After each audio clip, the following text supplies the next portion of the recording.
Mina ei näe üheski sellises mudelis mingisugust tabuteemat ja ma arvan, et tuleb teha seda, mida on vaja teha. Kui on vaja, me peame vahetama maid, kui on vaja, me peame hüvitama maade hinna, et kõik variandid peavad olema laual. Oluline, et Eesti mets oleks hoitud ja võimalikult hästi ka samal ajal eraomanikele hüvitatud.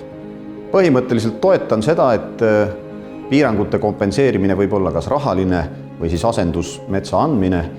Ja ma näen, et see asendusmetsa andmine võiks töötada seal, kus on tegemist metsaomanikuga, kes on näiteks mitu põlvkonda metsa juba majandanud, siis seal anda rahaline kompensatsioon ja öelda, et tegele millegi muuga oleks pisut ebaõiglane ja leida see raha hulk ei ole ilmselt ka lihtne, et seal võib-olla töötab paremini asendusmetsa andmine, aga ma ütleks, et riik võiks siin käituda nii, et kui riik seab piirangud, siis omanik saab valida, kas ta võtab raha või jätkab metsa majandamisega ja talle antakse selleks asendusmets.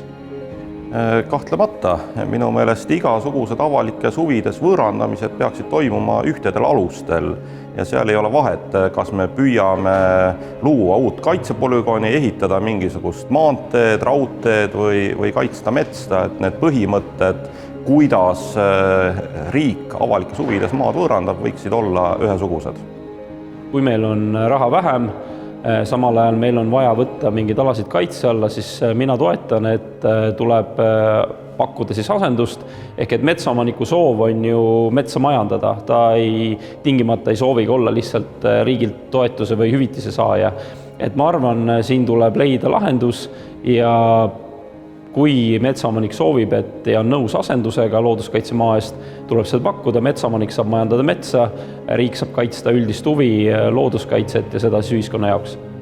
Eestis on enam kui 100 000 maaomanikku ja nende jaoks on väga oluline, et nad saaksid teha tööd ja nad saaksid tulu oma maalt. See on nende perede üks osa sissetulekust ja on väga mõistlik, et me tagaksime nendele siis, kui me võtame maa, ka selle asendamise. Nii hoiame me elu maal, nii tagame me nende töö ja lõppkokkuvõttes on ju riigil üle Eesti piisavalt maaomandit, et seda võimaldada. Miks me siis seda ei tee?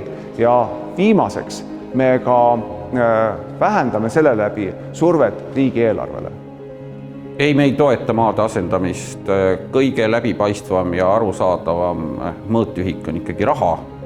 Ja me oleme veendunud, et tuleb maksta õiglast võõrandamise hinda ja samas anda inimesele võimalus osta asendusmaid. Sellega oleme nõus, et riigi metsa osasid võiks rohkem võõrandada erasektorile. Meie jaoks on oluline, et loodusväärtused säiliksid.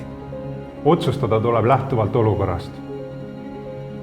Ja, Eesti 200 toetab maade asendamist, juhul kui ühiskondliku huvis pärast peab eraomanik oma maast loobuma.